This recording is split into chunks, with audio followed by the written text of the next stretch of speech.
മുഖ്യമന്ത്രി പിണറായി വിജയന്റെ വാർത്താ സമ്മേളനം അതിനെ ചുറ്റിപ്പറ്റിയുള്ള ചർച്ചകൾ ഇങ്ങനെ നടക്കുകയാണ്. വിവാദങ്ങൾക്കിടെ ADGP MR അജിത് കുമാറിനെതിരെ നടപടി ഉണ്ടാകുമോ? അതാണ് ആകാംക്ഷയോടെ നമ്മൾ ഉറ്റുനോക്കുന്നത്.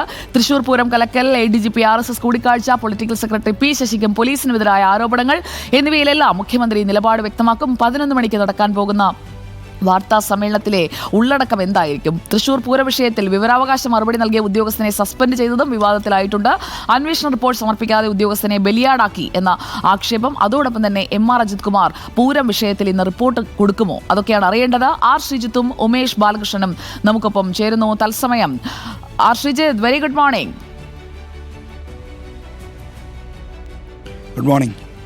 പ്രഭാതം പൊട്ടിവിടരുമ്പോൾ 11 മണിക്കത്തെ വാർത്താ സമ്മേളനത്തിൽ എന്തായിരിക്കുമെന്ന് ആലോചിച്ച് തലപൊക്കുകയാണോ ശ്രീജിത്ത്? എന്താണ് ശ്രീജിത്തിന് കിട്ടുന്ന ഉന്നത വൃത്തങ്ങളിൽ നിന്നുള്ള സൂചനകൾ? സുജിയ, വെരി ഗുഡ് മോർണിംഗ്. തലപൊയ്ക്കാനൊന്നുമില്ല, പ്രതീക്ഷിക്കുന്ന കാര്യങ്ങളൊക്കെ തന്നെയുള്ളൂ. പ്രതീക്ഷിക്കുന്നത്ര കാര്യങ്ങൾ വരുമോ എന്നതിൽ മാത്രമേ സംശയമുള്ളൂ.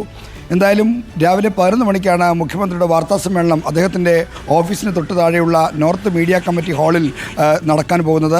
ഈ വാർത്താ സമ്മേളനത്തിൽ ഒരുപക്ഷെ ആദ്യ ഭാഗം ഈ ചൂരൽമല മുണ്ടക്കൈ ദുരന്തവുമായി ബന്ധപ്പെട്ട് പുറത്തു വന്ന വാർത്തയെപ്പറ്റിയുള്ള സർക്കാരിൻ്റെ വിമർശനമായിരിക്കണം എന്നാണ് പ്രതീക്ഷിക്കുന്നത്. കാരണം മാധ്യമങ്ങൾ ഈ തെറ്റായ കണക്ക് നൽകി സംസ്ഥാന താല്പര്യത്തിന് എതിരായി പ്രവർത്തിച്ചു എന്ന ആക്ഷേപമാണ് മന്ത്രിമാരും രാഷ്ട്രീയ നേതൃത്വവും കഴിഞ്ഞ കുറേ ദിവസങ്ങളായി പ്രകടിപ്പിച്ചു പോരുന്നത്. അത് മുഖ്യമന്ത്രിയും ആവർത്തിക്കാനാണ് സാധ്യത. കേന്ദ്ര സഹായത്തെ പോലും ബാധിക്കുന്ന തരത്തിലായി വാർത്തകൾ വന്നത് എന്ന ആക്ഷേപം മുഖ്യമന്ത്രിയും ആവർത്തിച്ചേക്കും. എന്നാൽ മുഖ്യമന്ത്രിയുടെ വാർത്താ സമ്മേളനത്തെ ശ്രദ്ധേയമാക്കാൻ പോകുന്നത് ഇതൊന്നുമല്ല. നേരത്തെ സുജയ് സൂചിപ്പിച്ച പോലെ ADGP MR അജിത് കുമാറുമായി ബന്ധപ്പെട്ട് PV അൻവർ ഉന്നയിച്ച ആക്ഷേപങ്ങളിൽ എന്താണ് മുഖ്യമന്ത്രിയുടെ നിലപാട്? എന്ത് നടപടിയാണ് ADGP MR അജിത് കുമാറിനെതിരെ മുഖ്യമന്ത്രി സ്വീകരിക്കാൻ പോകുന്നത്? RSS നേതാക്കളുമായി കൂടിക്കാഴ്ച നടത്തിയെന്ന് ഇതിനകം സ്ഥിരീകരിക്കപ്പെട്ട വിഷയത്തിൽ രാഷ്ട്രീയ ബോധ്യത്തിനനുസരിച്ച് മുഖ്യമന്ത്രി നടപടി സ്വീകരിക്കുമോ? അതോ സംസ്ഥാന പോലീസ് മേധാവിയുടെ നേതൃത്വത്തിൽ നടക്കുന്ന അന്വേഷണത്തിൽ റിപ്പോർട്ട് വരാൻ കാക്കുമോ? ഈ ചോദ്യമാണ് മുഖ്യമന്ത്രിയുടെ വാർത്താ സമ്മേളനവുമായി ബന്ധപ്പെട്ടുയരുന്ന ഏറ്റവും പ്രധാനപ്പെട്ട ചോദ്യം. അതായത് ADGP MR Ajith Kumar RSS നേതാക്കളെ കണ്ടതിൽ നടപടിയെടുക്കുന്നതിന് ഒരു റിപ്പോർട്ട് വരെ കാക്കേണ്ടതില്ല, മറിച്ച് രാഷ്ട്രീയ ബോധ്യമുണ്ടായാൽ മതി എന്ന കാര്യമാണ് CPIയുടെ ദേശീയ എക്സിക്യൂട്ടീവ് അംഗം K പ്രകാശ് ബാബു ചൂണ്ടിക്കാണിച്ചത്. അപ്പോൾ മുന്നണിയിൽ നിന്ന് വരുന്ന ഏറ്റവും ശക്തമായ ശബ്ദത്തെ മുഖ്യമന്ത്രി എങ്ങനെയാണ് നേരിടാൻ പോകുന്നത് എന്നത് ഒരു വശത്ത്. മറുവശത്ത് പൂരം കലക്കി എന്നത് മാത്രമല്ല, പൂരം കലക്കലിനെക്കുറിച്ചുള്ള അന്വേഷണ റിപ്പോർട്ടും കലക്കിയതാണ് മറ്റൊരു പ്രശ്നം. ഈ പൂരം കലക്കലുമായി ബന്ധപ്പെട്ട അന്വേഷണ റിപ്പോർട്ട് കലക്കിയതുമായി ബന്ധപ്പെട്ട ഒരു നടപടി ഇന്നലെ രാത്രി ഉണ്ടായി. അത് മുഖ്യമന്ത്രിയുടെ വാർത്താ സമ്മേളനത്തിന് മുന്നോടിയായിട്ടുള്ള ഒരു പ്രതിരോധ നടപടിയായിട്ടാണ് കാണുന്നത്. എന്നാൽ അതേ ചുറ്റിപ്പറ്റി ഇപ്പോൾ ആക്ഷേപങ്ങൾ പുറത്തു വരുന്നുണ്ട്. അന്വേഷണ റിപ്പോർട്ട് ഇതുവരെ പുറത്തു വന്നിട്ടില്ല, പിന്നെ എങ്ങനെയാണ് അന്വേഷണം നടന്നു എന്ന കാര്യം ചൂണ്ടിക്കാണിക്കാൻ കഴിയുക എന്ന ചോദ്യമാണ് ഇതുമായി ബന്ധപ്പെട്ട് വരുന്നത്. ഇതോടൊപ്പം തന്നെ PV അൻവർ മുഖ്യമന്ത്രിയുടെ ഓഫീസിനെതിരെയും ഗുരുതരമായ ആക്ഷേപങ്ങൾ ഉന്നയിച്ചു. മുഖ്യമന്ത്രിയുടെ പൊളിറ്റിക്കൽ സെക്രട്ടറി MR അജിത് കുമാറുമായി ചേർന്ന് അവിഹിതമായ കാര്യങ്ങൾ നടത്തുന്ന ആക്ഷേപമാണ് ഉന്നയിച്ചിരിക്കുന്നത്. ഇത്തരം കാര്യങ്ങളിലുള്ള മുഖ്യമന്ത്രിയുടെ സമീപനം എന്താണ് എന്നതാണ് ഇന്നത്തെ വാർത്താ സമ്മേളനത്തെ ശ്രദ്ധേയമാക്കുന്നത്.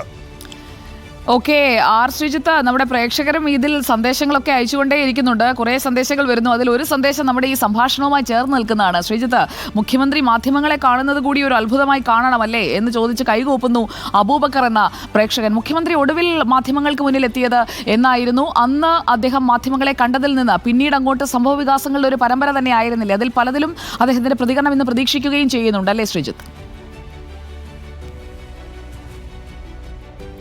മുഖ്യമന്ത്രി ഏറ്റവും ഒടുവിൽ വാർത്താ സമ്മേളനം നടത്തിയത് ഹേമ കമ്മിറ്റി റിപ്പോർട്ടുമായി ബന്ധപ്പെട്ട് സർക്കാർ സ്വീകരിക്കുന്ന നടപടികളെക്കുറിച്ച് വിശദീകരിക്കാനാണ്. അതായത് എത്ര ഉന്നതനായാലും മുഖം നോക്കാതെ നടപടിയെടുക്കുമെന്ന സർക്കാരിൻ്റെ പ്രഖ്യാപനമായിരുന്നു മുഖ്യമന്ത്രി അന്ന് നടത്തിയത്. പിന്നീട് ഇങ്ങോട്ട് PV അൻവർ ഉന്നയിച്ച ആക്ഷേപങ്ങൾ ഉയർന്നു വന്നിട്ടും, മുഖ്യമന്ത്രിയുടെ ഓഫീസിനെ ചുറ്റിപ്പറ്റി, പൊളിറ്റിക്കൽ സെക്രട്ടറി ചുറ്റിപ്പറ്റി ആക്ഷേപങ്ങൾ ഉയർന്നിട്ടും, ഒരു SP പറ്റി ആരോപണങ്ങൾ ഉയർന്നിട്ടും മുഖ്യമന്ത്രി ഇതുവരെയും മാധ്യമങ്ങൾക്ക് പിടിതന്നിട്ടില്ല, വാർത്താ സമ്മേളനം വിളിച്ചിട്ടില്ല.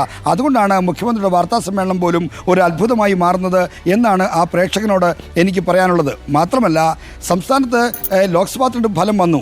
ഇതുവരെയും മുഖ്യമന്ത്രി വാർത്താ സമ്മേളനത്തിൽ ആ കാര്യത്തെപ്പറ്റി പ്രതികരിച്ചിട്ടില്ല. അപ്പോൾ അന്ന് ആദ്യത്തെ ദിവസം ഒരു സ്റ്റേറ്റ്മെൻറ്റ് പോലും മുഖ്യമന്ത്രിയിൽ നിന്നുണ്ടായില്ല. പിറ്റേ ദിവസമാണ് മുഖ്യമന്ത്രി തെരഞ്ഞെടുപ്പുമായി ബന്ധപ്പെട്ട് അദ്ദേഹത്തിൻ്റെ ഒരു സ്റ്റേറ്റ്മെൻറ്റ് വന്നത്, ഈ തിരിച്ചടി മറികടക്കും എന്ന മട്ടിൽ.